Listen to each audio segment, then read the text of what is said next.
¿Correcto?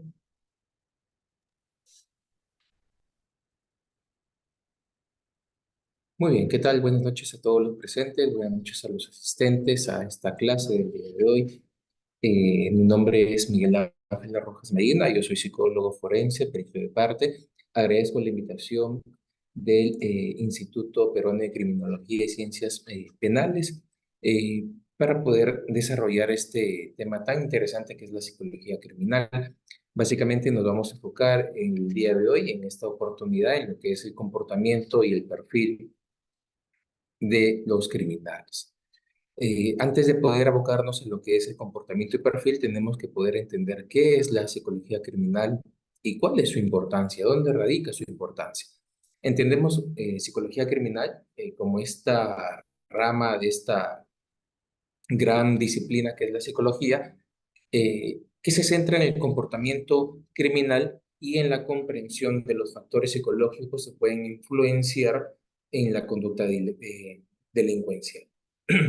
Su objetivo principal es analizar y explicar el por qué. La psicología criminal se centra en averiguar el por qué, cuáles son las razones que tienen las personas, los seres humanos, para poder cometer actos delictivos.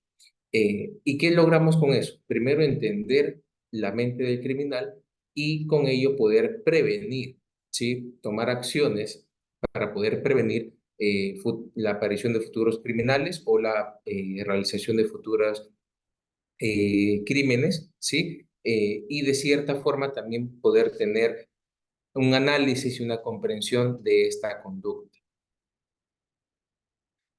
Muy aparte de ello, ¿dónde radica la importancia de la psicología criminal? Bueno, la importancia de la psicología criminal es que nos brinda herramientas, ¿sí? A diferencia de psicología clínica de los profesionales que se encuentran en los hospitales o en los centros de salud, la psicología criminal nos brinda herramientas para poder, a partir del análisis de los factores, a partir del análisis del comportamiento de los criminales, nos brindan herramientas para poder anticipar, tratar o prevenir los crímenes.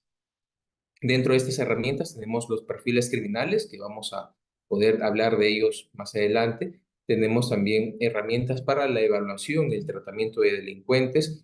Recordemos que la psicología cuenta con herramientas como test psicológicos, cuestionarios, entre otros, pruebas proyectivas, que para las personas normales la aplicación puede ser con facilidad, pero en el caso de delincuentes, recordemos que en muchos de estos casos hay personas que no colaboran, personas que no quieren ser evaluadas o delincuentes o personas de mucha peligrosidad que no van a someterse a lo que es una evaluación y tratamiento. Entonces, tenemos herramientas para lo que es la evaluación y el tratamiento de delincuentes. Asimismo, a partir del análisis de las conductas criminales, pueden plantearse ciertas políticas o pueden plantearse ciertas estrategias para poder prevenir el crimen. A partir de ello también el entendimiento del testimonio y la memoria. Recordemos que dentro de un proceso judicial, la parte del testimonio por parte de la víctima o por parte de algún tipo de testigo es importantísimo. Entonces, la psicología criminal ahonda más en lo que es el análisis del testimonio para que éste pueda ayudar dentro del proceso. También participa en lo que es el derecho penal y la reforma de los sistemas, ya sea el sistema penitenciario o la reforma de ciertas políticas de tratamiento del crimen. Haciendo un pequeño recorrido en lo que es la evolución de la psicología criminal, tenemos que entre 1890 y 1920 predominaba la escuela italiana. Habían otras escuelas, ¿sí? Pero predominaba la escuela italiana. Dentro de sus mayores representantes tenemos a Lombroso. ¿Qué es lo que nos decía la escuela italiana? Nos decía que el hombre criminal eh, tenía ciertos factores externos a él, desde la crianza, factores biológicos, que podían predeterminar que se vuelva un delincuente. Antes de la escuela italiana, más también conocida como escuela positiva, ¿sí? Existía la escuela tradicional, la clásica. ¿Qué es lo que nos decía esta escuela clásica? Que el hombre sopesaba, ¿sí? El beneficio, castigo, y en base a ello tenía en su libre albedrío la capacidad de poder cometer o no actos criminales. Ya en el año 1901 aparece el psicoanálisis con Freud y se comienza a utilizar el psicoanálisis y los conceptos, así como las prácticas en psicoanálisis para poder desentrañar un poquito la conducta y la mente criminal, que es lo que nos plantea el uso de psicoanálisis en la criminología, que las personas o los criminales tenían una estructura, ¿sí? En donde contaban con un yo o un super yo, ¿sí? Bastante débiles. Tengamos presente que el yo y el super yo eran estas estructuras psíquicas que plantea el psicoanálisis, que son como una suerte de normas, de leyes, o como una suerte de reglas morales que nosotros tenemos dentro de cada uno, ¿sí? Entonces el psicoanálisis plantea que dentro de las personas, de los criminales, este yo, este super yo eran bastante débiles, por eso incurrían en la comisión de actos criminales. Ya para 1920 y 1930 aparece la Escuela de Chicago en Estados Unidos, en donde centra la importancia del entorno social. Ya comienza a poder darle mayor importancia al entorno social, a los factores económicos, los cuales movilizaban estas conductas criminales.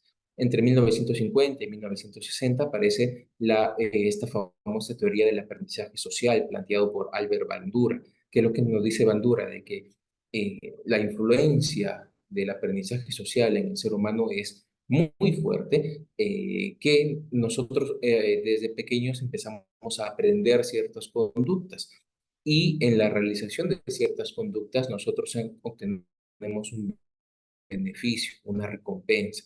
Por ejemplo, si yo aprendía de niño a cepillarme los dientes después de cada comida, la recompensa era una suerte de motivación o un refuerzo positivo por parte de mis padres. Ahora, ¿esto aplica para todo tipo de conducta? Sí. Imaginémonos de que mi familia son criminales o mis padres son consumidores. Entonces, si yo replico esta misma conducta, iba a haber también una suerte de recompensa o de beneficio, lo cual me iba a movilizar a replicar estas mismas conductas delictivas. Esta teoría del aprendizaje social todavía sigue vigente, ¿sí? Y cada vez se reafirma más en que el entorno, la sociedad y el cómo aprenden las personas a nivel social es importantísimo. Entre 1970 y 1980 aparece ya de forma formal, por así decirlo, los perfiles criminales. Los perfiles criminales, cual vamos a desarrollar dentro de un momento, comienzan a identificar ciertos patrones comportamentales en los criminales. ¿Para qué? Para poder a partir de ellos, de estos patrones, identificar, proponer y dar con el criminal, porque en muchos de los casos los criminales eran personas desconocidas para la policía o tal vez no se sabía quiénes eran o no se tenía idea de quiénes podrían ser los sospechosos. Entonces se comienza con este concepto de perfiles criminales. Ya entre 1990 y el 2000 aparece la neurocriminología. Parecen términos como que extremadamente modernos, pero no lo son tanto. Eh, Alrededor de del año 2000, ¿sí? El avance de las neurociencias comienza a ser tan fuerte de que ya cada disciplina o cada ciencia comienza a tener un aporte en lo que es la neurociencia. Entonces, en la actualidad tenemos, por ejemplo, neuroeducación, tenemos neuroeconomía, tenemos la aplicación de las neurociencias en el derecho. Entonces, aparece la neurocriminología. ¿De qué trata la neurocriminología? Trata de poder darle un enfoque en base a las neurociencias, en base a la estructura y el funcionamiento cerebral, lo cual vamos a ponerlo de esta forma, plantea que hay una cierta predisposición a la conducta criminal. Entonces aparece la neurocriminología. Ya entre los años 2000 y 2010 aparece con mayor foco de atención, ¿sí? La importancia de lo que son los testimonios y la memoria en la investigación criminal. Se establecen protocolos, por ejemplo, hay un protocolo muy conocido que se utiliza en el Perú, que es el CBCA, para el análisis de la credibilidad de un testimonio. Como bien habíamos comentado, el testimonio y la memoria dentro de un proceso en donde se trata o se maneja una conducta criminal o hay un proceso legal es importante. Muy bien, luego de haber hecho este rápido repaso por la historia de la psicología criminal, ya nos vamos a centrar en lo que son los perfiles criminales. ¿Qué es un perfil criminal? Básicamente es una herramienta, ¿sí? Un perfil criminal es una herramienta empleada dentro de la psicología criminal que facilite la investigación criminal. Eh, este perfil criminal nos va a ayudar a poder identificar, a poder capturar, a poder tener ciertas nociones de quiénes son los delincuentes o quiénes son los principales sospechosos para poder dar con ellos. Dentro de lo que es el perfil criminal se utilizan diversos métodos, como el método deductivo, el método inductivo, el perfil geográfico y el método científico. Entonces, lo que es la elaboración de un perfil criminal se basa a partir de métodos científicos, a partir de métodos que nos permitan poder ubicar a potencial o el posible autor de los crímenes a partir de ciertas evidencias, de ciertos indicios, nos ayuda también a poder dar con ciertos sospechosos y ya a través de otros métodos poder identificar quién ha sido el realizador del crimen.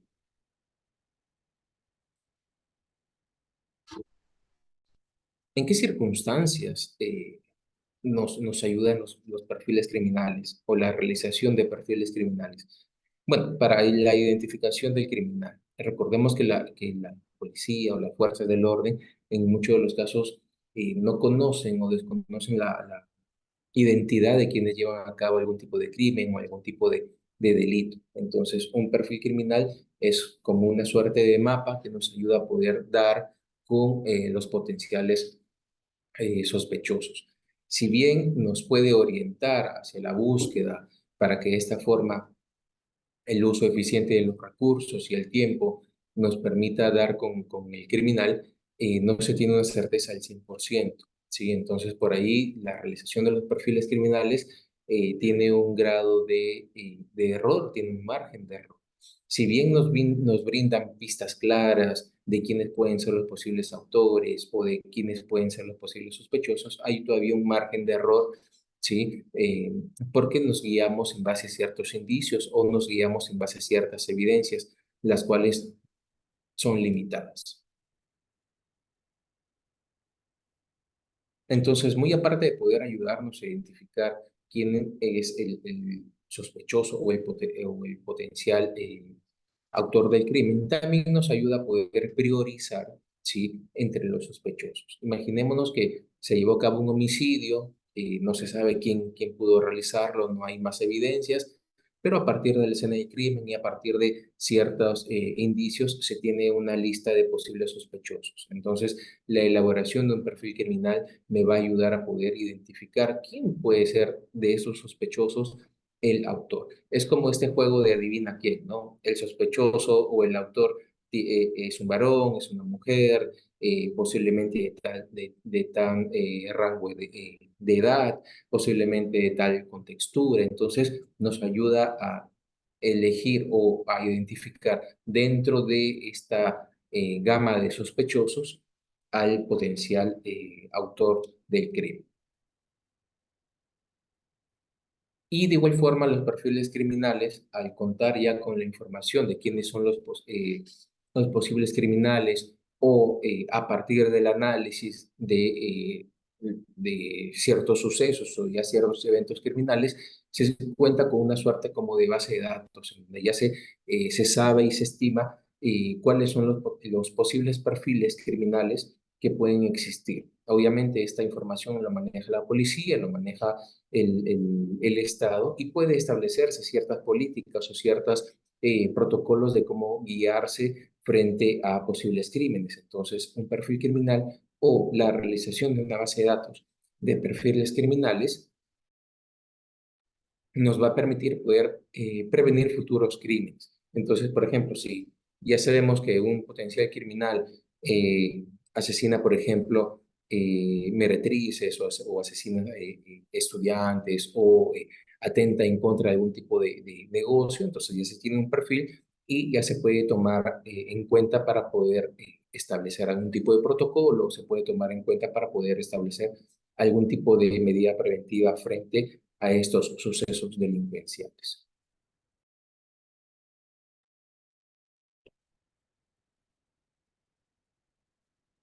¿Cómo se desarrolla o cómo es que se da este proceso de elaboración de perfiles criminales? Antes de continuar, poder hacerle presente a los asistentes y a las personas que están viendo esta transmisión de que si alguna es susceptible a algún tipo de imagen o es susceptible a algún tipo de tal vez de, de gráfico, tenga en consideración que se van a mostrar algunas imágenes que pueden tener algún tipo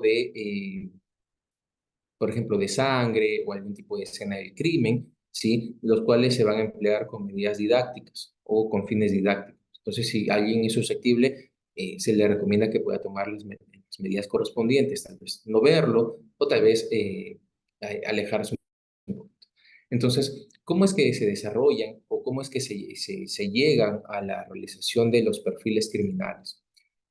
Tenemos que partir que los investigadores o los desarrolladores o estos perfiladores criminales evalúan toda la escena del crimen, ¿sí? Entonces, por ejemplo, hubo un homicidio, hubo un atentado, hubo tal vez un tiroteo, se evalúa la escena del crimen porque a partir de la escena del crimen es que se va a recrear, se va a tratar de poder estructurar un perfil del potencial o de los potenciales criminales. Entonces, disculpen, se evalúa, se analiza la escena del crimen para poder recopilar información.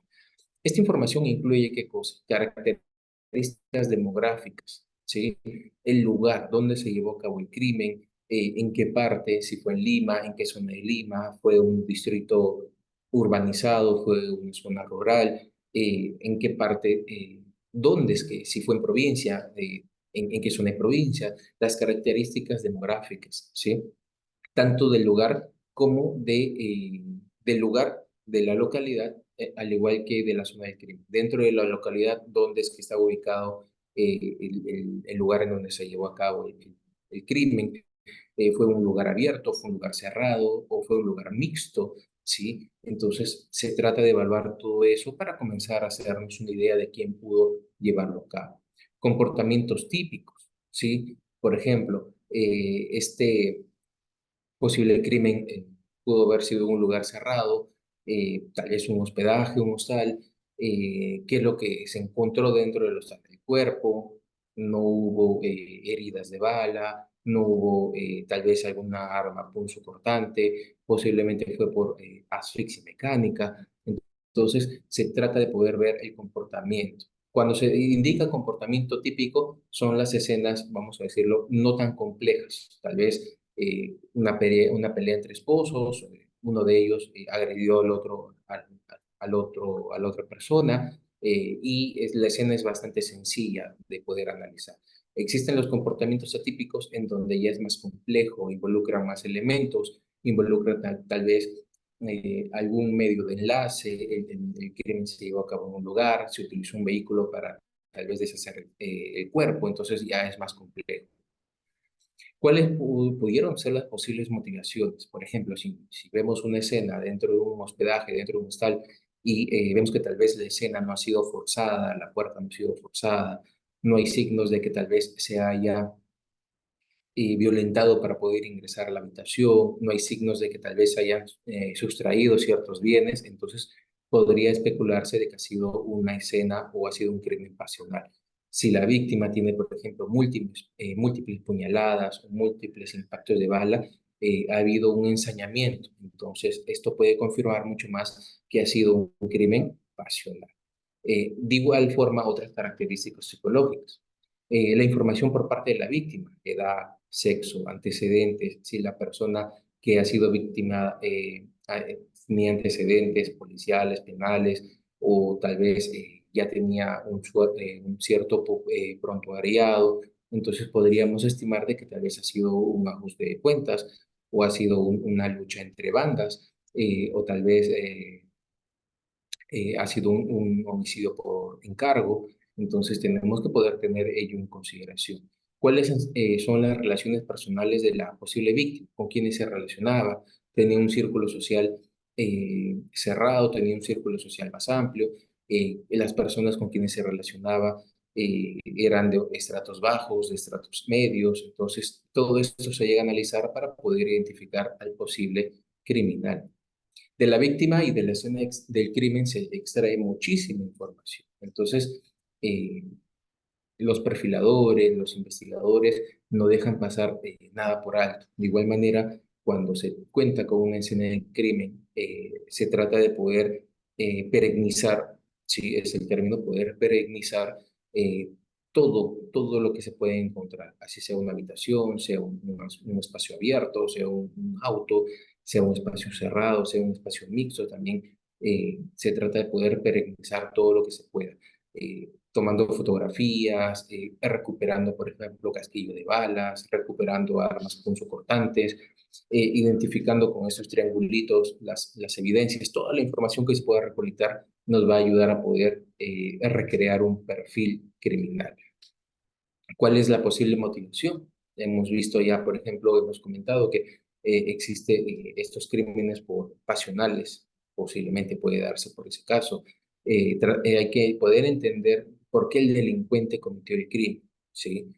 Hay que tratar de meternos en la mentalidad del delincuente. ¿Por qué es que se pudo cometer el crimen? ¿Cuáles fueron sus posibles objetivos? ¿Cuál fue su posible motivación? ¿Qué es lo que quería lograr? ¿Qué es lo que quería conseguir? El contexto del crimen, poder entender el entorno en el cual ocurrió el crimen, incluyendo los factores geográficos, sociales o económicos. Si nosotros, por ejemplo, llegamos a una zona del crimen, en un distrito popular, la casa o el lugar en donde se llevó a cabo la escena del crimen, estaba tal vez en una zona rural, en un cerro, en la falda de un cerro, entonces ya comenzamos a ir cercando, ¿sí? ¿En qué sentido? Comenzamos ya a tener indicios de que posiblemente alguien de ese mismo estrato socioeconómico ha sido el protagonista de este crimen.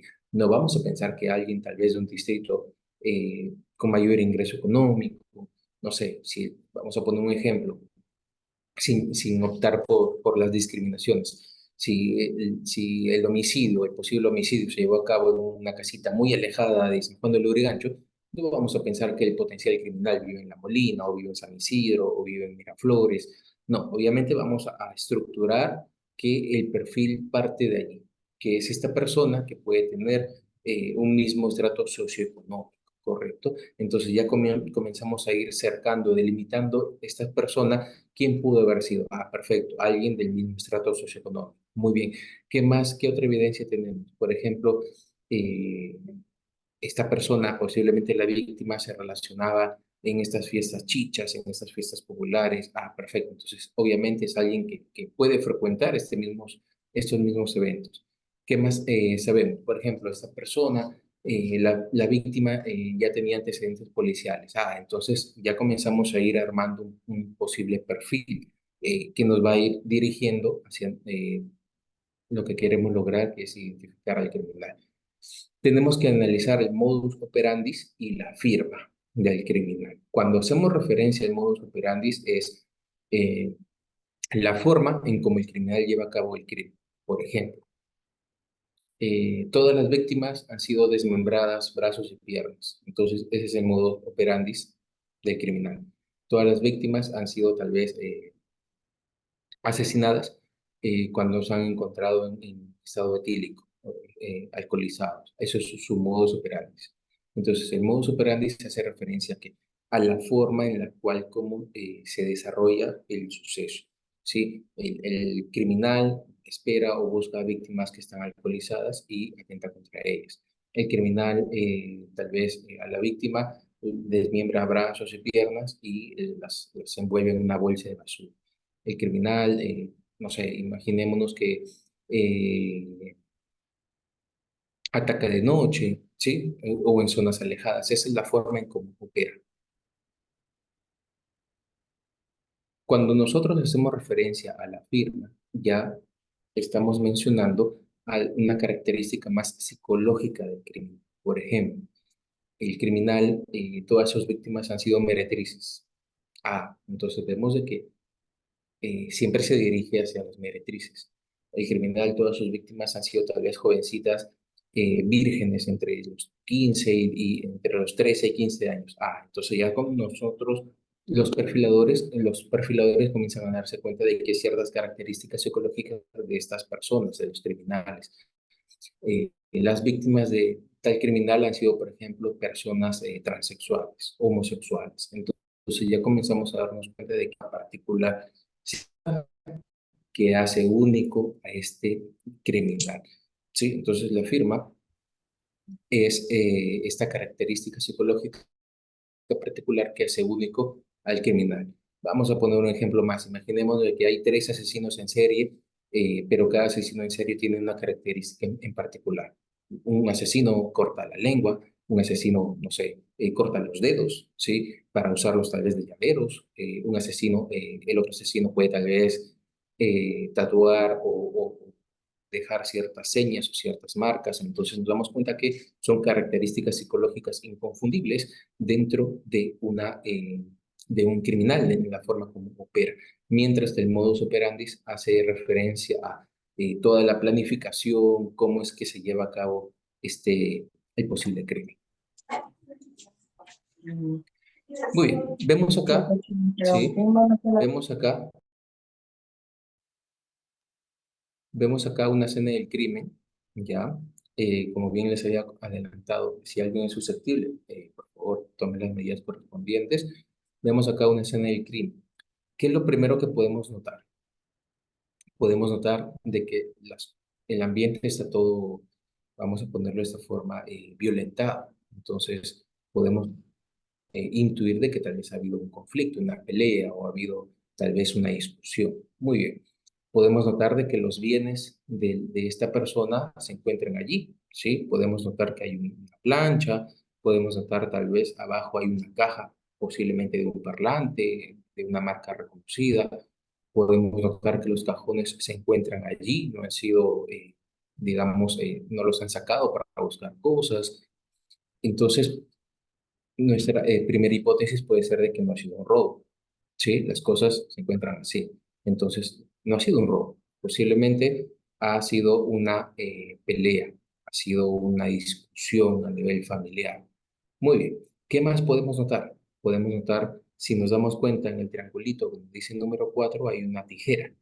Sí, entonces podríamos intuir también, después de revisar el cuerpo, que no hay orificios de bala, no hay orificios de entrada, no hay orificio de salida. Entonces, posiblemente ha sido este objeto punzocortante, que es la tijera, la que se ha utilizado para poder dañar a la víctima, para poder darle muerte, ¿sí? ¿Qué más podemos notar? De que las sábanas están manchadas, ¿sí? De que las sábanas están manchadas. Entonces podríamos intuir de que se ha tratado de poder limpiar, ¿sí? Se ha tratado de poder tal vez alterar o tratado de poder eliminar ciertos indicios, se ha tratado de poder eh, manipular esa escena del crimen, por lo cual estas sábanas posiblemente se han utilizado para limpiar, pero obviamente la sangre es una sustancia muy pegajosa, difícil de poder sacar. Si utilizáramos linternas ultravioletas, daríamos cuenta de que tal vez el piso ha sido lavado o que hay objetos que tienen manchas de sangre. Entonces nos damos cuenta de que se ha tratado de poder manipular, se ha tratado de poder limpiar la escena del crimen con las sábanas. Perfecto. Entonces, ¿cuál es nuestra primera hipótesis? De que esta tal vez ha sido una pelea o una discusión de pareja.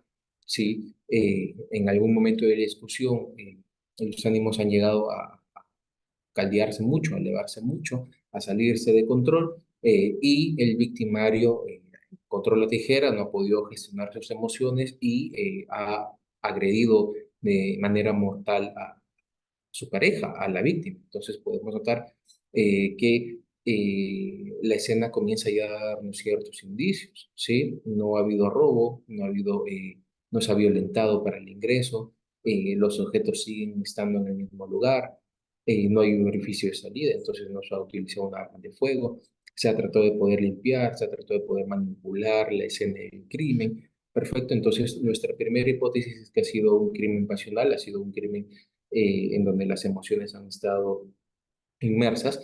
Entonces, nuestro principal sospechoso va a ser la pareja de esta persona, ¿sí? Nuestro principal sospechoso va a ser la pareja de esta persona, sea su esposo, sea su pareja sentimental, su novio, su enamorado, o alguien que tal vez estaba comenzando a frecuentar o a salir, va a ser nuestro principal sospechoso. Entonces, como les comenté al principio, de la escena del crimen y de los indicios que podemos nosotros encontrar allí, vamos a comenzar a estructurar, vamos a comenzar a articular un perfil. Sí, solamente viendo y analizando la escena del crimen. Ya solamente con ver nos damos cuenta de que no ha sido un robo, nos damos cuenta de que no ha sido un ajuste de cuenta, nos damos cuenta de que esta escena, este crimen ha sido o se orienta más a un posible crimen pasional, ¿sí? En donde ha habido una discusión de por medio y se ha utilizado esta tijera, esta arma punzocortante para poder darle muerte a la víctima. Aquí vemos una escena, no sé si la llegan a reconocer, ha sido muy sonada hace algunos meses, en donde vemos una escena del crimen. Es una escena en campo abierto, ¿sí? En un automóvil, vemos que hay varias personas, de las cuales han sido acribilladas en el automóvil. Entonces, si nos ponemos a analizar, al igual que la escena anterior, eh, el posible o los posibles homicidas se enfocaron en poder asesinar a todas esas personas. Entonces no ha sido un robo. Aparte de ello, si nosotros analizamos un poquito más de cerca, podemos notar, sin ánimo de poder discriminar a nadie, que estas personas, por ejemplo, el varón tiene un tatuaje bastante llamativo en la pierna, al igual que la mujer tiene un tatuaje bastante llamativo en el muslo. ¿Qué es lo que sucede con los tatuajes? Los tatuajes son indicios que nos dan a conocer ciertos rasgos de personalidad, ciertos rasgos psicológicos de las personas. Entonces, si yo me hago un tatuaje muy grande, el motivo del tatuaje, si yo me hago un tatuaje en alguna zona visible, voy a comenzar a proyectar ciertas características de mi personalidad. Entonces, por ejemplo, hay ciertos delincuentes que se hacen una lágrima, no sé si en algún momento lo habrán visto, hay ciertos delincuentes que se hacen una lágrima, un tatuaje, ¿sí? ¿Y esto qué quiere decir o qué es lo que refleja? En muchos de los casos, esto refleja su primer finado, como ellos mencionan, como ellos comentan, su primer finado, su primer frío a la primera persona que ellos han podido asesinar, es la lágrima que ellos pueden tatuarse.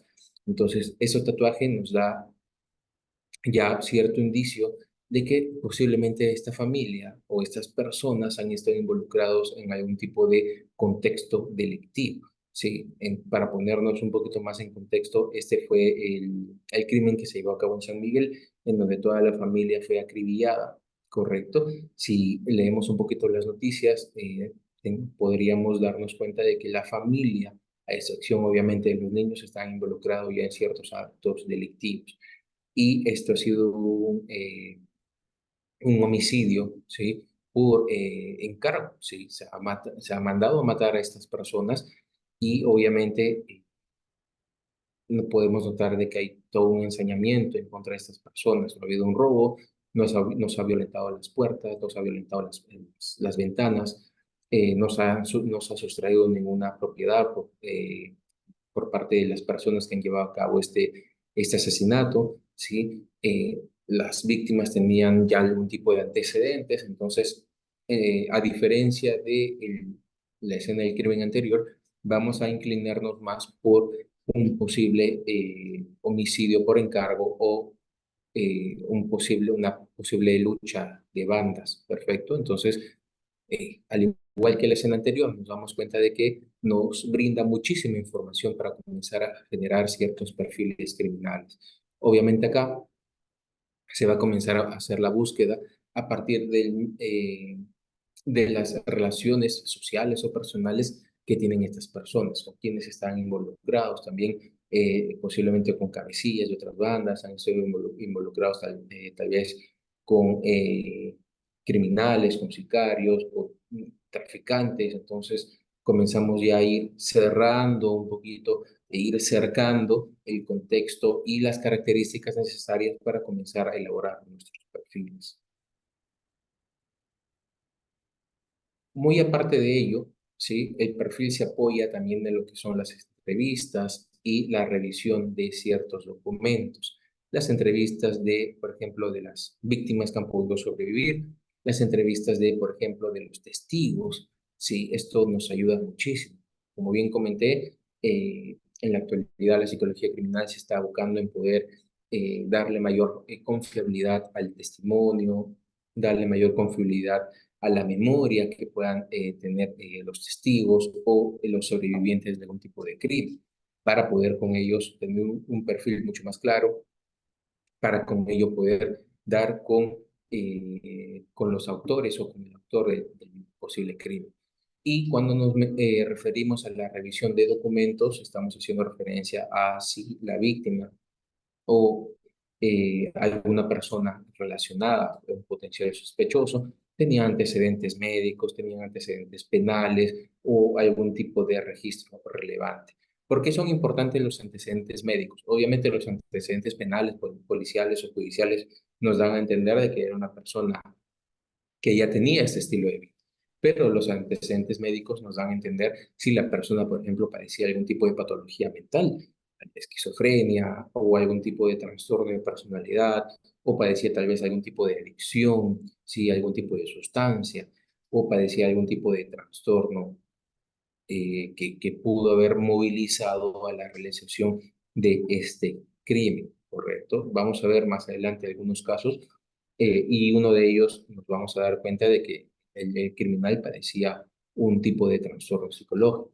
Entonces, comenzamos a ya ir teniendo un perfil mucho más certero a partir de las entrevistas y la revisión de documentos.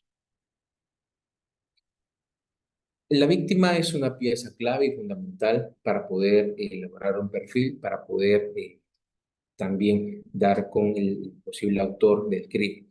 Y el estudio de la víctima y todo lo relacionado a la víctima se conoce en la actualidad como victimología.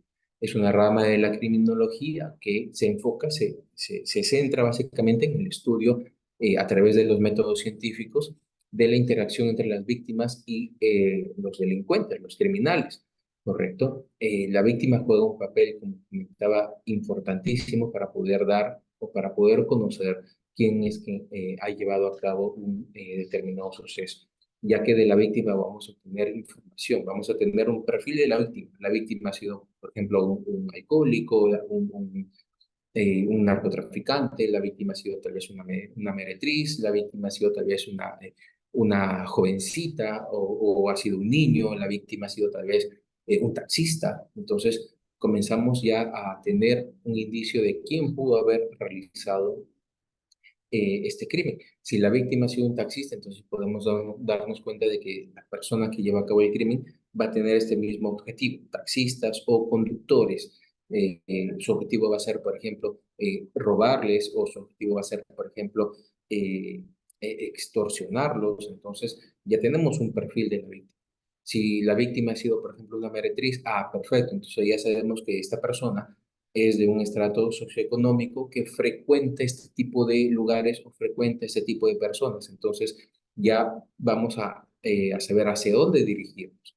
Perfecto. Si la víctima ha sido un niño o ha sido una jovencita, muy bien, entonces la víctima frecuenta, disculpe, el criminal frecuenta centros educativos, frecuentan zonas en donde hay muchos niños, parques o algún tipo de juego. Entonces ya comenzamos a tener una idea y comenzamos a ir cercando quién es o quién puede ser el potencial autor de estos crímenes.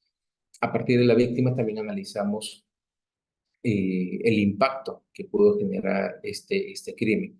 Ya el impacto nos puede ayudar a entender qué tan peligroso, ¿sí? O qué tan fuerte puede ser este vínculo entre la víctima y el criminal. Porque si ha sido solamente un robo, obviamente la víctima va a tener un posible trastorno de ansiedad por el susto, por este miedo, por lo que ha vivido. Si ha sido un intento de homicidio, la víctima obviamente vamos a empezar a suponer de que este posible criminal va a tratar de terminar el trabajo. Sí, entonces ya comenzamos a tener cada vez más información. También a partir de la víctima y el análisis de la misma se va a tratar de brindar asistencia. Si es una persona que no tiene hogar, o es una persona vulnerable, o es una persona con muy bajos recursos, se va a tratar de brindar asistencia, poder brindar protección, prevención. Entonces la víctima es una pieza clave dentro de la realización de los perfiles criminales que nos van a ayudar a poder tener una idea mucho más clara, mucho más certera de quién pudo haber llevado a cabo un determinado suceso de este tipo. Muy bien, una vez que hemos visto ya a grosso modo cómo es que se realizan los perfiles criminales, vamos a centrarnos un poco en cuanto a lo que son los comportamientos criminales. Entendamos el comportamiento criminal, el cual se estudia, ¿sí? De manera multidisciplinaria. ¿Por qué? Porque un comportamiento criminal, obviamente, va a ser estudiado desde la psicología. Si se utilizó un arma de fuego, va a entrar en juego la balística. Si se empleó, por ejemplo, una, eh, hubo un atropello, va a entrar en juego la ingeniería. Si se utilizó algún tipo de sustancia psicoactiva o algún tipo de sustancia como por ejemplo un veneno o alguna sustancia química, va a entrar en juego la toxicología. Y de esta forma, en muchas otras disciplinas. Por ejemplo, si el criminal trató de desaparecer el cuerpo, imaginémonos, le cortó los dedos para evitar que identificar a la víctima por las huellas dactilares. Imaginémonos que le cortó la cabeza para evitar un reconocimiento facial. Va a entrar en juego, por ejemplo, la genética o la antropología. Entonces, el comportamiento criminal es una área de estudio multidisciplinaria porque muchas disciplinas van a entrar en juego para comenzar a analizar el comportamiento criminal. El objetivo es poder comprender y tratar de explicar por qué es que las personas se involucran en este tipo de actividades delictivas. En este caso, como les comentaba, es un estudio multidisciplinario donde podemos encontrar psicólogos, sociólogos, biólogos, ambientalistas, médicos, entre otros profesionales, con el afán o con el fin de poder dar una respuesta a por qué es que la persona, por qué es que esta persona llegó a cometer un acto criminal. Obviamente, el acto criminal o el comportamiento criminal va a iniciar de poquito hacia bastante, ¿sí? Nadie va a llegar de un momento a otro o de un día a otro a ser el gran criminal, el gran homicida o de hoy para mañana voy a ser un asesino en serie, no.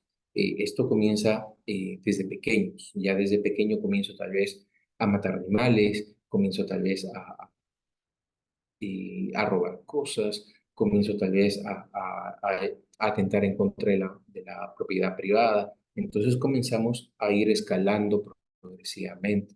Lastimosamente vemos de que en la actualidad hay muchos jóvenes que delinquen, tal vez por una suerte de aprendizaje social, como nos comenta Bandura, o tal vez por una suerte de trauma psicológico, negligencia en su crianza, o por algún factor asociado que puede movilizarlos o que puede motivarlos a una carrera delictiva. Para poder entender el comportamiento criminal, como bien habíamos comentado hace un momento, existen ciertas teorías. La teoría clásica, la cual nos dice que el hombre dentro de su razón hace, eh, evalúa, ¿sí? Evalúa los pros y los contras de la comisión de los delitos. Y dentro de su libre albedrío, es decir, dentro de su libre capacidad para poder elegir, dentro de su capacidad para poder desempeñarse en cuanto a lo que es su voluntad, elige delinquir. Esta teoría es clásica porque obviamente es una de las primeras, por no decir la primera, pero ya está un poquito desfasada.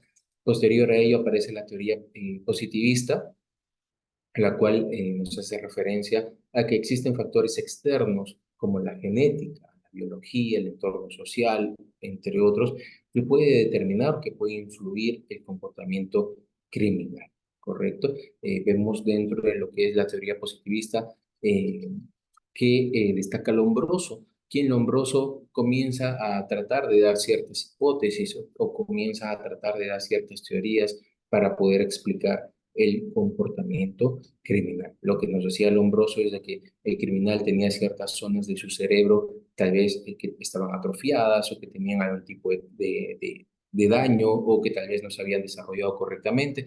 Entonces, estas zonas iban a generar que esta persona tenga ciertas tendencias criminales. En la actualidad sabemos que eso no es real, pero sabemos que hay ciertas estructuras cerebrales que tal vez no a nivel estructural tengan algún tipo de falla o de lesión, pero sí a nivel funcional posiblemente puedan generar la aparición de ciertas conductas que ya en el análisis, en el área, vamos a decirlo, del derecho, pueden ser calificadas como conductas criminales. Dentro de los factores psicológicos, para poder entender el comportamiento de ciertos criminales, podemos tener en consideración los trastornos mentales. La aparición o el que una persona tenga ciertos trastornos mentales puede aumentar el riesgo de aparición de un comportamiento criminal. Imaginémonos que hay una persona que tiene una esquizofrenia paranoide y siente de que todo el mundo la sigue, siente esa persona de que tal vez imaginémonos, se cree el Mesías, ¿sí? Se cree Jesús, se cree tal vez algún tipo de Mesías y siente que las demás personas lo siguen. Lo que va a hacer dentro de su delirio, ¿sí? Dentro de su disociación, lo que va a hacer entre comillas, defenderse. ¿Sí? Yo soy un Mesías, las demás personas me quieren matar y lo que voy a hacer es defender. ¿Y cómo me voy a defender? Agrediendo o me voy a defender tal vez matando a la otra persona, ¿sí? Pero dentro de mi delirio yo voy a actuar de esta forma. Entonces, como comentábamos, la aparición o la presencia de ciertos trastornos mentales pueden propiciar el que exista mayor riesgo en cuanto a lo que es el comportamiento criminal. Imaginémonos que yo tengo un trastorno de personalidad, tal vez un trastorno límite de la personalidad o un trastorno antisocial de la personalidad. Esto puede conllevar a que yo tal vez tenga ciertos arranques de ira, pueda conllevar a que yo tal vez quiera manipular a las personas para conseguir ciertos beneficios personales, o tal vez si soy un poco antisocial, voy a odiar a las personas, ¿sí? Entonces, dentro de mi cólera, dentro de mi ira, dentro tal vez de mi psicología, dentro de mis pensamientos, de mis condiciones, lo que voy a hacer es tal vez atentar en contra de otra persona. Tal vez no, mi intención no es matarlo, pero tal vez si no gestiono, si no manejo mis emociones, es lo que puedo llegar a realizar. Si yo tengo un trastorno límite de personalidad, imaginemos, tengo un arranque de ira, exploto en contra de mi pareja, tal vez la golpeo dentro de estos minutos de cólera que yo tengo y mi intención no ha sido matarla, pero es lo que he conseguido, ¿correcto? Entonces, la aparición o la presencia de ciertos trastornos mentales puede aumentar el riesgo de aparición de comportamiento criminal.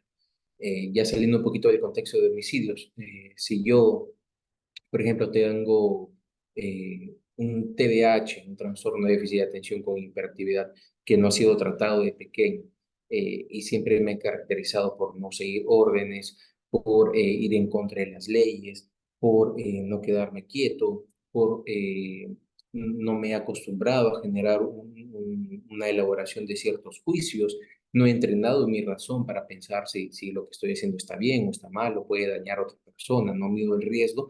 eh, de adulto puedo ser una persona tal vez que me pueda dedicar al robo, me pueda utilizar arma de fuego, me puedo dedicar al consumo, al tráfico, ¿sí? Entonces, la presencia de ciertos trastornos mentales o de ciertas condiciones a nivel psicológico puede aumentar el riesgo de cierta aparición de comportamiento criminal. Existe, como bien habíamos comentado, la teoría del aprendizaje social, en donde Bandura nos dice de que lo que aprendemos nosotros a nivel social por imitación o por observación eh, puede generar que yo repita la misma conducta. Entonces, imaginémonos que yo vivo en una zona de muy bajos recursos, en donde mi familia se caracteriza por tal vez cometer ciertos actos delictivos, o mis amistades se caracterizan por andar en pandillas o cometer ciertos actos delictivos, entonces yo voy a copiar lo mismo, ¿correcto? Les comento, por ejemplo, en Maranguita, en una oportunidad tuve una experiencia en donde había un jovencito que ya era reincidente, tenía no muchos años, pero varios años en Maranguita, y él no tenía DNI, ¿sí? Entonces, cuando pasa por el odontólogo forense, estima que esta persona o que este joven ya tenía más de 20, estaba alrededor de los 23 años por las piezas dentales que presentaba. Y cuando se interroga un poquito más y se llega a conocer el por qué no tenía DNI, es que su familia se dedicaba también a cometer actos delictivos, y obviamente para que no lo puedan identificar o para que no puedan tal vez rastrearlo o para que pueda tratar tal vez de movilizarse con cierta libertad y seguir delinquiendo, es que esta persona, este joven, no tenía DNI.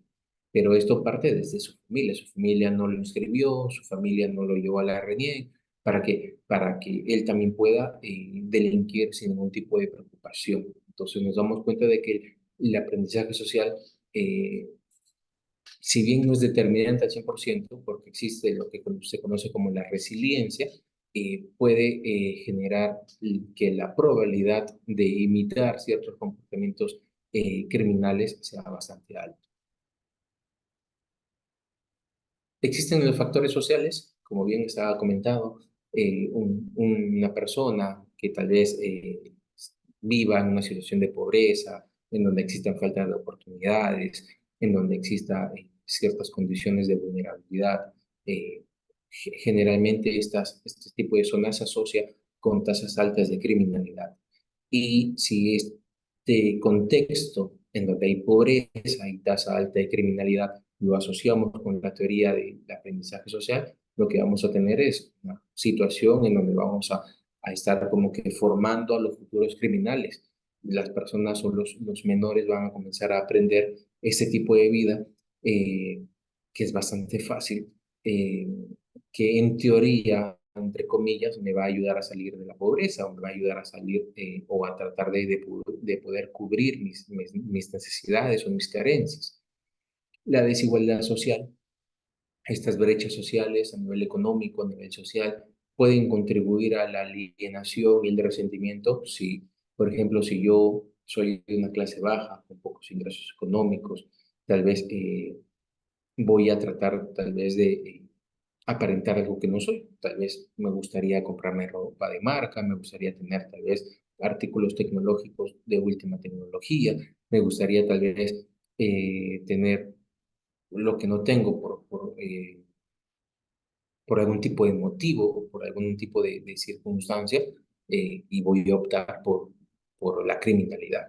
¿Sí? Entonces la alienación, el resentimiento, ¿por qué yo no tengo? ¿Por qué tú sí tienes? Si tú tienes mucho, ¿por qué yo no te puedo quitar un poco? Entonces este resentimiento, esta alienación, lo que va a generar o lo que puede propiciar es la aparición de ciertos comportamientos criminales. Los factores biológicos, ¿sí? Es un factor muy interesante, los factores biológicos. ¿Qué es lo que nos dice? La genética estudia que existe una posible influencia en el comportamiento criminal a partir de nuestros rasgos genéticos, ¿sí? Sin embargo, esta carga genética, o sin embargo, esta influencia genética que podemos tener no es determinante. Es decir, si yo tuve un padre que fue delincuente, no quiere decir de que yo también vaya a ser delincuente. La genética por sí solo no va a ser determinante, pero el contexto, el entorno en el cual yo me desarrolle, sí, correcto. Entonces, por ejemplo, yo puedo tener una carga genética, mi padre pudo ser alcohólico o consumidor, yo tengo la misma carga genética en donde tal vez mi sistema nervioso busca algún tipo de sustancia, y imaginémonos que el contexto en el cual yo me desarrollo es un contexto en donde las personas consumen, es un contexto en donde se toma licor todos los fines de semana. Entonces, este contexto, este entorno, me va a movilizar, me va a orientar al consumo. Y en el peor de los casos, si yo tengo ya una carga genética, tengo un sistema nervioso que puede enganchar con un tipo de sustancia, esto me va a volver consumidor, ¿correcto? La genética por sí solo no es determinante, según los estudios hasta el momento, pero si combinamos la genética con el entorno social, esto sí puede generar como una suerte de aparición de comportamiento criminal. La genética es como un arma cargada, mientras que el entorno es el gatillo. Sí, el entorno va a despertar, va a hacer aflorar los comportamientos criminales. Y tenemos dentro de los factores biológicos la neurobiología. Investigaciones hasta la actualidad lo que tratan de poder esclarecer es si existe algún tipo de diferencia estructural, ¿sí? A nivel de tamaño, a nivel de de dimensión, a nivel de tal vez hay algunas estructuras cerebrales, a diferencia, por ejemplo, de las personas que no son delincuentes con las personas que sí son delincuentes, si existe alguna diferencia a nivel estructural o funcional, ¿correcto? Para poder empezar a esclarecer o para poder tener más claro si existen o existe una base neurobiológica a nivel de neurociencias, ¿correcto? Tal vez imaginémonos, el cerebro de los criminales tienen, existe cierta atrofia en los lóbulos frontales, en donde está el juicio, donde está la razón, el comportamiento social, que tal vez una persona que no es delincuente no presente. Entonces, estos factores neurobiológicos que se tratan de poder descubrir todavía no generan de que existe algún tipo de factor determinante. Todavía está en investigación, pero ya comienzan a ubicar que hay ciertas, tal vez, estructuras que a nivel funcional operen de manera distinta a una persona que comete actos criminales, a diferencia de una persona que no. Dentro de los tipos de criminales que nosotros podemos observar, al menos en nuestro medio, vamos a poder encontrar el criminal común, ¿sí? El criminal común va a ser oportunista, es decir, voy andando por la calle y veo por allí una persona que está descuidada con su bolso, con su celular o en el carro. Entonces, yo no he planificado nada, solo he ido caminando por la calle, por allí buscando a alguien y aprovecho la oportunidad y arranco. ¿Sí? Entonces, el criminal común es oportunista. Encuentra la oportunidad y la aprovecha. No es comprometido. ¿Qué quiere decir esto? Como yo no he planificado, no he invertido tiempo, tal vez haciendo un seguimiento, no he invertido tiempo, tal vez viendo a mi víctima, qué es lo que hace, qué es lo que no hace, a qué hora sale, a qué hora ingresa. Entonces no se compromete con, en este caso, con la víctima en el sentido de no invierte tiempo, ¿sí? Es individualista, generalmente trabaja solo o trabajan de dos, no trabajan de más, no trabajan en equipo, no es entrenado porque como es una persona oportunista, no es comprometido, carece de cierta disciplina, entonces no es entrenado, es bastante empírico y su intención después de haber cometido este acto, este posible comportamiento criminal es el escape. ¿Sí? Entonces podemos notar de que el criminal común es oportunista, no es comprometido porque no va a poner digamos, no se va a esforzar por realizar su acto criminal, es individualista porque va a trabajar solo o a lo mucho de dos personas, no es entrenado, es bastante, vamos a decirlo, improvisado y siempre se va a enfocar en el escape. ¿Sí? Vamos a ver un pequeño clip de una persona, de un criminal común.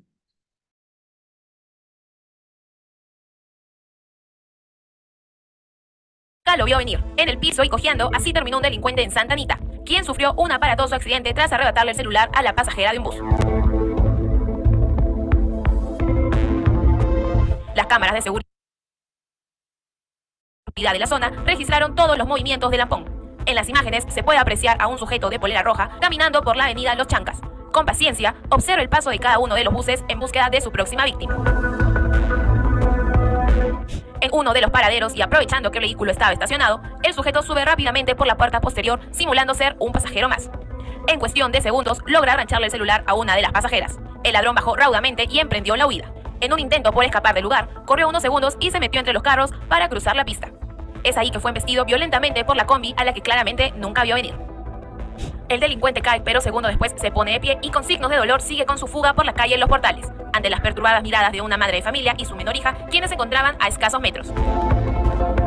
Sin embargo, este sujeto no actuaba solo, tenía un cómplice con el que hacía de las suyas a bordo de una moto lineal.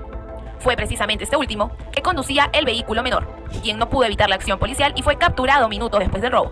El detenido fue derivado a la comisaría de Santa Anita. Muy bien. Entonces, ¿qué podemos ver en este pequeño video? Las características de un delincuente común. ¿Cuáles son? Que es oportunista, sí, como hemos visto, estaba viendo a quién puede robar. No es comprometido, no ha hecho todo un seguimiento, no ha hecho una planificación, no ha hecho todo un trabajo, por así decirlo, de investigación de su víctima, solo ha visto la oportunidad y ha tratado de aprovechar.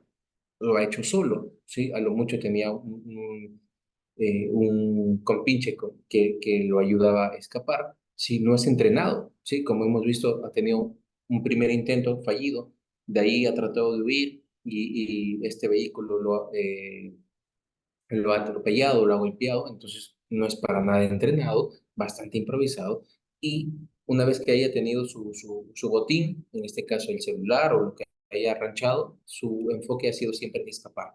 El auto o la combi lo golpeó, estaba cojeando, pese a ello ha fugado, ha tratado de fugar, posteriormente a ello lo han atrapado, entonces nos damos cuenta que dentro de los perfiles criminales que podemos encontrar en nuestro medio tenemos el criminal común, ¿sí? Esas 5 características bastante claras. Es oportunista, no es comprometido porque no hace un trabajo de investigación o de reglaje, es individualista, es no entrenado, es bastante improvisado, por lo que puede tener muchas fallas y una vez que haya conseguido su objetivo o tal vez se haya frustrado y ya se vea de cierta otra forma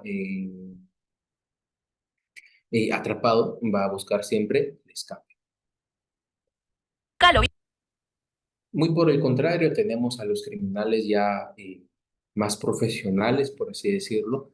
Estos sí son enfocados. ¿Qué quiere decir esto? Estos no es que sean oportunistas, tienen una víctima, un objetivo específico, tienen ya qué es lo que quieren conseguir.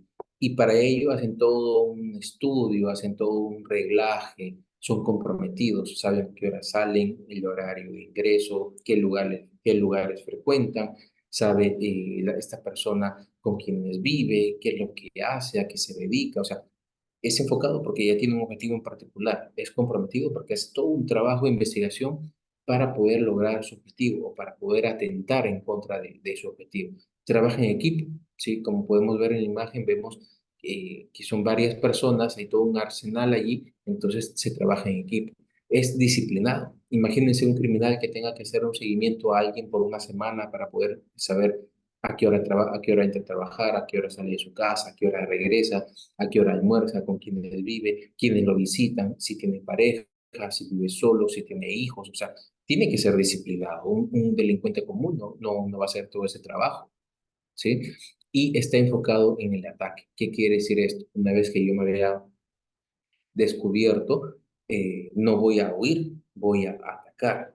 Sí, tengo ya un comportamiento mucho más violento, voy a ir al ataque, ¿correcto? Entonces, vemos que existe una clara diferencia entre el criminal común, ¿sí? Que es el carterista, el que roba celulares, que podemos ver en la calle en el día a día, que está enfocado más en el escape, y vemos que hay una clara diferencia con el criminal profesional que ya está enfocado, está comprometido, ha hecho todo un trabajo, siempre está en equipo, sí, es disciplinado y una vez que tal vez se vea descubierto o que se vea frustrado su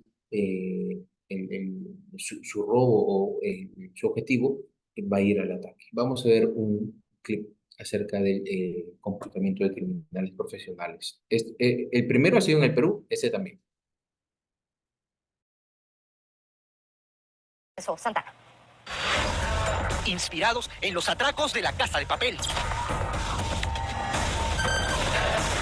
En exclusiva, el minuto a minuto del saqueo a los almacenes de la institución que vela por la reinserción social de los infractores juveniles.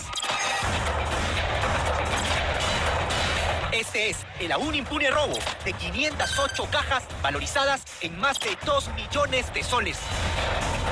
Y, aunque parezca una trama, la historia familiar detrás del crimen. Esto no fue un robo de serie, sino un robo en serio. Para el primer gran robo de su vida, Huancayo se vistió de terno y además se pintó unos rayitos incontrastables en el pelo. Llave en mano, permanentemente comunicado con audífonos y con una camioneta vigía de sus pasos, Huancayo fue la primera pieza en movimiento sobre el tablero de la Casa de Papel a la peruana. Esa mañana de domingo pasó de largo por la fachada del Programa Nacional de Centros Juveniles PRONACEJ. Dobló la esquina, corrió la reja del estacionamiento y abrió la caja de llaves eléctricas del edificio a la espera del profesor, su padre delictivo, disfrazado de operario de construcción civil. Las instalaciones del PRONACEJ habían sido tan bien estudiadas que parte del plan consistía en dejar a todo el edificio sin luz, para así desactivar las cámaras de vigilancia, minutos antes de irrumpir en los almacenes.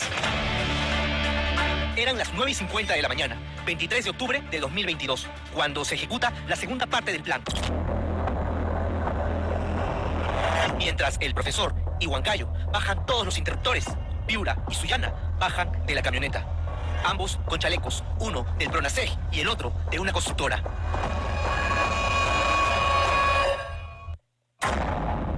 Al interior del edificio, el vigilante se percata del movimiento. La visita de funcionarios una mañana de domingo es tan inusual como ser encañonado con un arma. Piura y Sullana tumban al guardián, le quitan el celular y lo empujan al baño donde lo mantienen en cautiverio. En la cuadra 11 de la avenida César Vallejo, en Lince, nadie se ha percatado de nada. El profesor y Huancayo retornan por la fachada y confirman que el acceso ya está libre, despejado, listo y en orden para ejecutar la tercera parte del plan, del robo de las cajas del PRONACEJ. Observe, Trujillo y Chiclayo, ambos encamisados, dan instrucciones a Huaraz, conductor de la furgoneta, para que suelte a las fieras. El equipo de estibadores, bien entrenados, uniformados y fajados para realizar la faena más dura de la jornada. Por orden de ingreso, estos son alias Huánuco, Satipo, Tarapoto, Iquitos y Pucallpa, un equipo de 5 hormigas obreras o siquizapas. Son las 9:53 de la mañana. Callao, de chaleco naranja, es la punta de lanza, quien dirige desde el campo la incursión a los almacenes del PRONACEJ. Tras confirmar que el vigilante está secuestrado en el baño, encabeza el saqueo, escaleras abajo.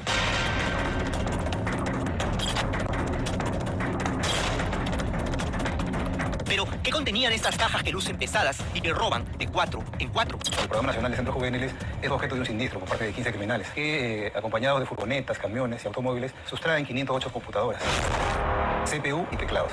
Aproximadamente en soles es 2.068.000. Para ser exactos, 2.268.839 soles en computadoras. Es decir, cada caja está valorizada en 4.466 soles. Entiéndase que por cada viaje, que por cada recorrido, en el sudor derramado por estos ladrones fajados, se sustraían sobre sus espaldas casi 18.000 soles. Tal vez eso alimentaba su espíritu ladrón, la energía que motivó a Satipo a levantarse de un salto luego de trastabillar. Estaban tan bien organizados que en contratiempos previstos como la caída de cajas o el tráfico por el cuello de botella en la furgoneta eran resueltos en equipo. Si así como se exigen al robar, se pondrían a trabajar honestamente, qué diferente sería el país. Son las 10 de la mañana con 14. Van más de 20 minutos de extenuante rateo y Callao reniega al celular. Parece maldecir que le faltan manos o que se están tardando más de la cuenta. Iquitos le hace saber que de calor se muere, que ya no puede con la fatiga. Callao le da con el chimpún a un saco. Afuera, Piura recibe una llamada. Parece confirmarle a su interlocutor que la furgoneta está llena. Entonces, a unas cuadras, se asoma un segundo vehículo de carga. El conductor del segundo furgón, de dimensiones más limitadas, es el 15º cómplice de este robo, alias Ayacucho, encargado de llenar el vehículo hasta el último rincón. En el sótano, el saqueo de la mina de computadoras se ha retomado con más fuerza y velocidad. Ya son las 10 de la mañana con 25 minutos. Quien dirige de manera telefónica el robo Les dice que ya no hay tiempo. Entonces se desarrolla la fuga de manera sincronizada. Todos se retiran en grupo. El gran asalto se ejecutó a la perfección. ¡Qué ironía! Las computadoras que robaron tenían como objetivo rehabilitar a jóvenes infractores en 16 centros de rehabilitación juvenil. Son personas que habrían trabajado en Pronacet. Presumo que son los que podrían haber dado algún tipo de información preliminar para que el equipo de 15 criminales pueda haber actuado de esta manera. Primero fue demoró creo 35 minutos nomás, pero como repito, se hizo un seguimiento de las furgonetas, todos los camiones que salían de Pronacet. Siguiendo el hilo de las cámaras de vigilancia, la policía rastreó el convoy de criminales por toda la ciudad, en su fuga por la avenida Canevaro, hasta su guarida en San Juan del Urigancho. No hay crimen perfecto. La policía no solo obtuvo una ubicación, también un nombre. ¿Recuerdan al profesor disfrazado de obrero? Una hora antes del asalto, alias el profesor, desayunó en un chifa a unas cuadras del Pronacet. Y al tratar de pasar desapercibido ante un patrullero, se quitó el casco y regaló su identidad. Moisés Cirilo Gutiérrez Ortiz, alias Moncho o el profesor. Prontuariado asaltante de bancos y joyerías en Bolivia y padre biológico, además de criminal, de alias Huancayo.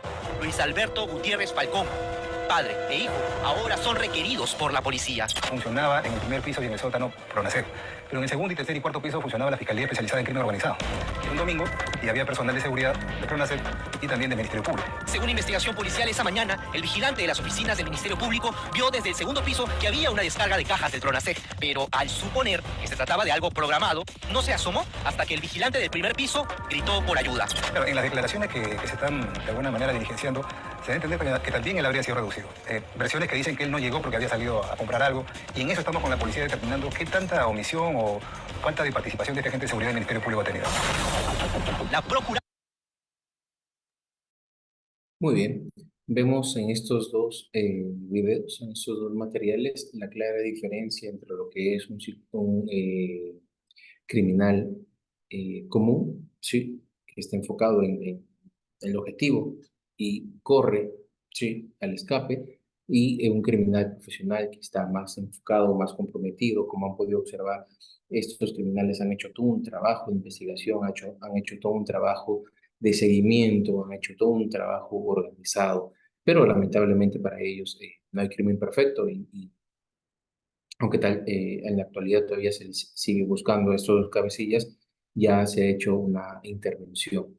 Entonces ya hay un trabajo en equipo, están disciplinados, hay un compromiso, están enfocados ya en poder concluir con su objetivo. Vamos a ver algunos ejemplos ya para ir cerrando esta noche de asesinos en series en el Perú, ¿sí? Aunque tal vez por ahí no sean tan conocidos y la publicidad o las producciones cinematográficas hacen enfoques más hacia Estados Unidos. En el Perú también tenemos tristemente célebre asesinos en serie, ¿sí? Vamos a ver algunos casos y en los cuales vamos a comenzar a ver también ciertos perfiles. Tenemos primero a Pablo Nakada, ¿sí? Conocido también como el apóstol de la muerte. Pablo Nakada refirió una vez que ya estaba detenido que odiaba a los homosexuales, los maricones no merecen vivir, tampoco los alcohólicos, las prostitutas, ni los fumones, y había una particularidad en Nakada. Él tenía una misión, ¿sí? Tenía una misión de limpiar todo esto. Entonces, ya desde allí, si hacemos un análisis psicológico, nos damos cuenta de que Nakada tenía un tipo de esquizofrenia paranoide. Y dentro de su esquizofrenia, Nakada tenía una misión mesiánica. Es decir, Nakada se considera, porque sigue vivo, se considera a sí mismo como un mesías que tenía que limpiar el mundo de los homosexuales, de los fumones, de los alcohólicos. ¿Correcto? Nakada en el 2005 en Chancay comienza a mostrar un estilo de modus operandi, ¿sí? Bastante, todavía bastante burdo. Él disparaba en el tórax, en el pecho a la víctima, pero ya conforme va pasando el tiempo, él opta por matar con un disparo en la nuca, según él, para que las víctimas no sientan dolor. Se le atribuye la muerte de 25 personas, ¿sí? Pudiendo ser más, ¿ya? y se le captura en diciembre del 2006, antes de que él logre perpetrar su plan de lanzar una granada a una discoteca de ahí. Entonces nos damos cuenta que en el caso de Nakada, su modus operandi era atacar a estas personas, a los alcohólicos, a los fumones, a las prostitutas, y dentro de su firma, como habíamos comentado, estaba el disparo en la nuca, ¿sí? Entre comillas, para que las víctimas no sientan dolor. En el caso de Nakada, había mucha presión mediática, ¿sí? Había mucha presión mediática. En teoría, como Nakada sufre de este trastorno, esta esquizofrenia paranoide, tendría que poder ser juzgado tal vez como imputable y tomar otro tipo de medidas. Pero al existir mucha presión mediática, él es trasladado a un penal, ¿sí? Se le da cerca de 35 años de cárcel, es trasladado a un penal, en donde posteriormente se le traslada a un pabellón especial para delincuentes que tienen algún tipo de alteración mental. Tenemos a Mail Malpartida Achón, conocido también como degollador de Oxapampa. Sí, él sigue preso. Entre los años 2006 y 2008, Mail perpetró cerca de 21 asesinatos, ¿sí? A sangre fría. Su modus operandi era que él secuestraba a las personas y posterior a ello pedía rescate. Le paguen o no el rescate, la víctima siempre era asesinada, ¿correcto? En el caso de Mel, él cortaba la lengua de sus víctimas, esa era su firma, cortaba la lengua de sus víctimas. ¿Para qué? Para que los muertos o las almas no lo delataran. Sí, entonces en el caso de Mel, vemos que su firma es cortar la lengua de los asesinados. Eh, Cuando se le captura, eh, él no pone mucha resistencia, ¿sí? Y según los efectivos que lo intervinieron, declararon que él también fugó del penal en una oportunidad en donde le quitó un fusil al guardia del penal y lo sabía utilizar. Entonces, dentro de el perfil que se le hace a May, es que posiblemente él ha recibido entrenamiento militar o ha tenido algún tipo de acercamiento con grupos terroristas. Entonces, eso ayudó a poder elaborar su perfil. Tenemos a Domingo Norabuena Espíndola, el monstruo del garrote. En el 2017, en Guaral, comenzaron a aparecer cuerpos, víctimas en zonas descampadas, los cuales tenían evidencia de haber sido golpeados con un garrote, con un mazo, en la nuca, en la zona de la base del cráneo. Eh, las investigaciones de la policía dieron cuenta de que había más o menos unas 13 víctimas con este mismo modus operandi y comenzaron a investigar quién podría ser. Bueno, siendo delatado por cámaras de seguridad, dieron con Domingo, que era un mototaxista, que siempre estaba cerca a los lugares en donde aparecían los cuerpos. Cuando se le hace la evaluación psicológica a Domingo, eh, se llega a la conclusión de que es emocionalmente bastante hostil, es agresivo y es impulsivo, lo que tal vez pudo haber movilizado este comportamiento frente a sus víctimas, que en su mayoría, por no decir todas, eran personas jóvenes que frecuentaban zonas de recreación, discotecas y estaban siempre alcoholizadas. Tenemos a Alex Maquera, Atencio, conocido como eh, el Loco del Martillo, el natural de Tacna. En el 2004 fue el autor de 10 asesinatos, empezando por su hermana y sus sobrinos, ¿correcto? Posterior a ello asesinó a cerca de 10 personas con este mismo modus operandi. Eh, una persona muy peligrosa. En el penal también cuando estuvo recluido mató a un presidiario y a su visita con un objeto punzocortante que él mismo había elaborado estando preso. Y por último, tenemos a este caso bastante controversial, a Ángel Díaz Balbín, conocido también como el descuartizador de Lima. Ángel Díaz Balbín, en 1976, comete su primer asesinato, su tía y sus primos, por buena conducta, logra salir después de 9 años y comienzan a aparecer cuerpos desmembrados dentro de bolsas de basura. Después de las investigaciones, se le atribuyen la muerte de 20 personas, en su mayoría mujeres prostitutas, ¿sí? A Ángel Díaz Balbín. Había ya todos los indicios que daban con que él era el autor de estos crímenes, pero necesitaban su confesión. Y uno de los pasajes más oscuros de la psicología criminal en el Perú es la intervención de Mario Poggi. Mario Poggi es una figura bastante mediática, que en su momento era bachiller en psicología, que había tenido cierto acercamiento a la policía de esa época, es convocado de cierta forma para que interrogue a Díaz Balbín y logre su confesión. Mario Poggi no logra su confesión después de varios días. El último día pide que lo dejen solo con Ángel Díaz Balbín y lo mata, lo estrangula con su propia correa, Mario Poggi, a Díaz Balbín. Es bastante curioso este suceso. Posterior a la muerte de Díaz Balbín, las apariciones de víctimas desmembradas prosiguieron por un tiempo más.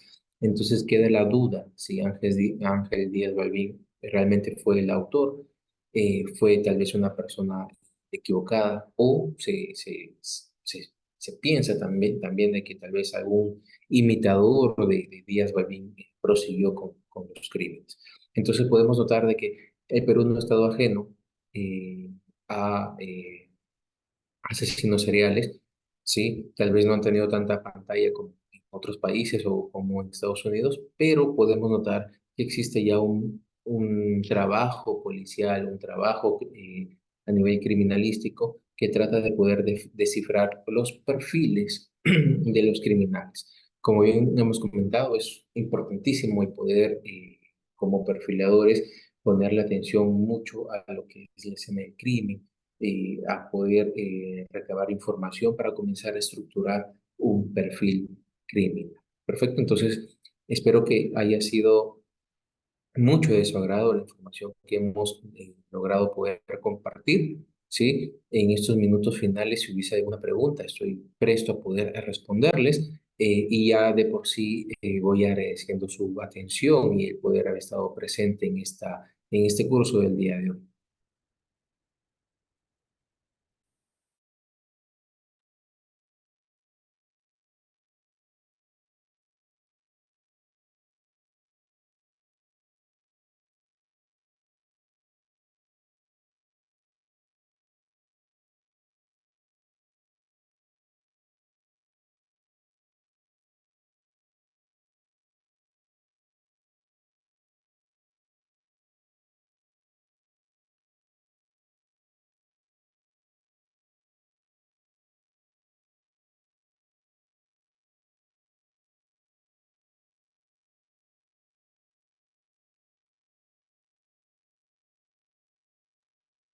Buenas noches. ¿Hay algún inconveniente?